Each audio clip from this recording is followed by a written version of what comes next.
Now, Liam, there's a huge amount of excitement, and I'm particularly excited about seeing this guy, Jadon Sancho, playing this evening. Former Man City player. He's had a great season with Borussia Dortmund. What is it, 9 goals, 12 assists? He's 18 years of age. Yeah, he's a very exciting, one of the most exciting young players in the game at the moment. Part of the England under-17 team that won the World Cup, although I don't think he played in the final. I think he went back to Dortmund. But he's just an old-fashioned winger who can take players on. He's got a good football brain as well.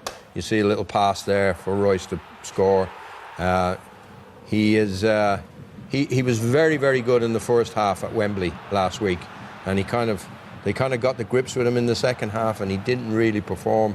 But he's a youngster, so it's not going to be plain sailing all the time. But he's very, very quick as well, Dara, as this caption shows, breaking down the right and just tucking his goal in. He has good stats this season in assists, doesn't he? And goals scored. I think he will be part of the England squad, undoubtedly, going forward. A very, very exciting player. He was a kid at Watford when I was still in the Arsenal academy, and we were watching him. He was, yeah, he was a standout.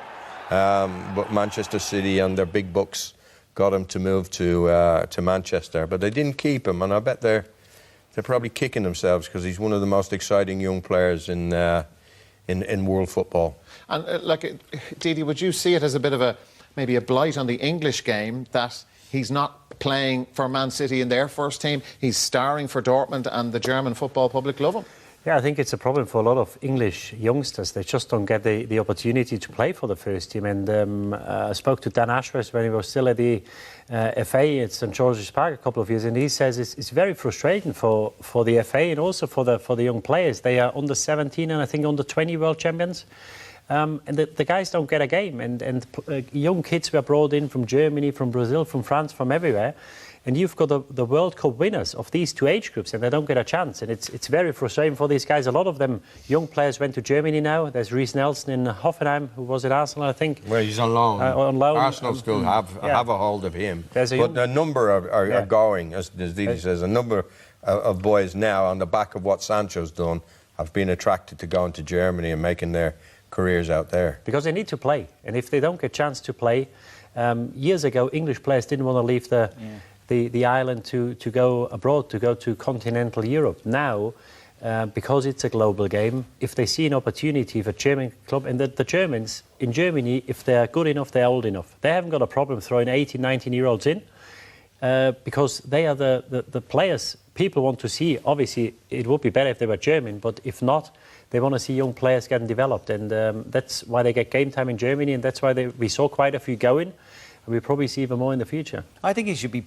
praised for going. There's a number of young English players have left English academies to go abroad, and like your question at the start, is it a blight against Man City? And a lot of the coverage is around that. They look to blame the English clubs for not giving these lads an opportunity, but it's been a bugbear of mine for years. Like it was mentioned there, that football's a global game. It's like English football is the last to catch on to the fact that you can travel abroad. Like you hear pundits and commentators whinge that a lot of the jobs are going to non-English managers, or a lot of the starting lineup of the squads are made up of non-English players. But why don't English players do what all the foreign players do and be open to the fact that opportunities are abroad as well? That maybe it takes, all the Irish kids do it, you've got to go abroad to pursue opportunities. But is it not a problem for the English game if the young talents, and we'll see just how good this kid is tonight, if they're not getting into English club teams, if they feel, and it is a global game, that they have to go abroad to get first team football? It's a problem for the English game if the best youngsters keep chasing the most money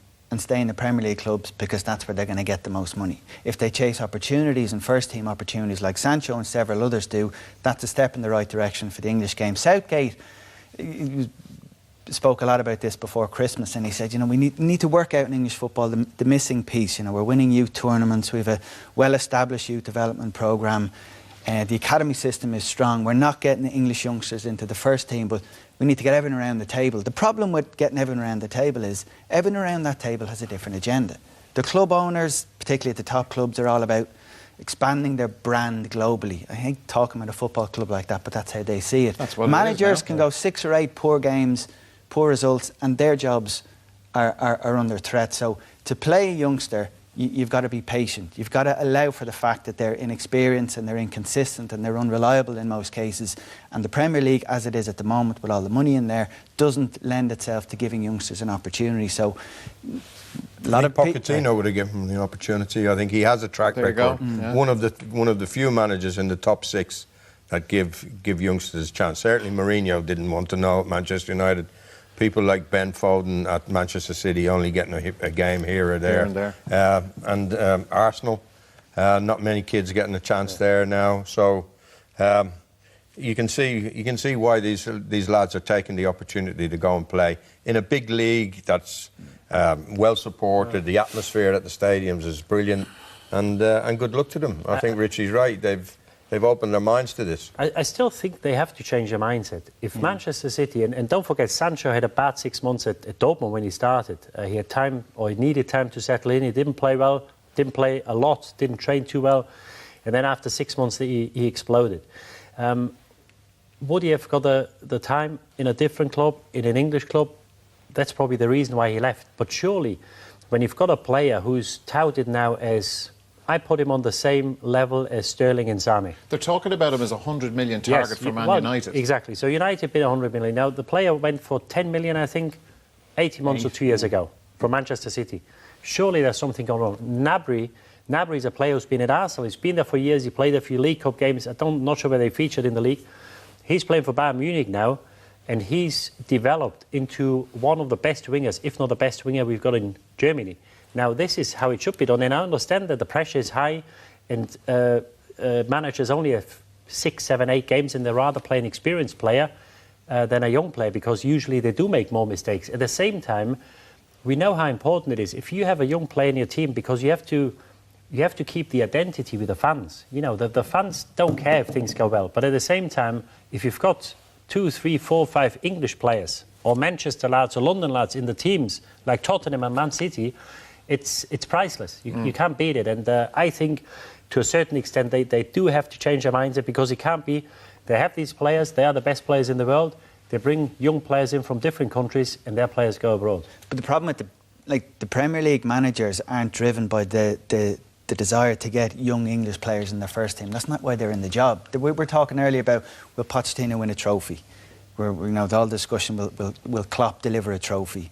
Will Guardiola deliver a trophy? The main thing managers aren't judged on is, how many youngsters they put through. So the game, the way it is at the moment, like putting any youngster ahead of De Bruyne or David Silva, Aguero, do you drop, like, what senior player that's cost 20, 30, 40, 60 million is droppable because you think a 17 or 18-year-old has got something and we should keep him? But does say Foden at Man City, does he weaken the City team that much by playing him ahead of one of those guys? But again, he's had limited minutes.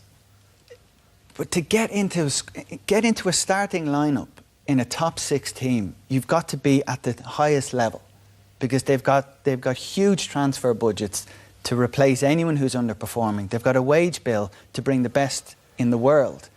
Well, so Richie, that's the standard. So you can sit there and gripe, English lads aren't getting a game. Well, then move to a club where you'll get a game. Do what every other player does. Sancho didn't go straight in the team.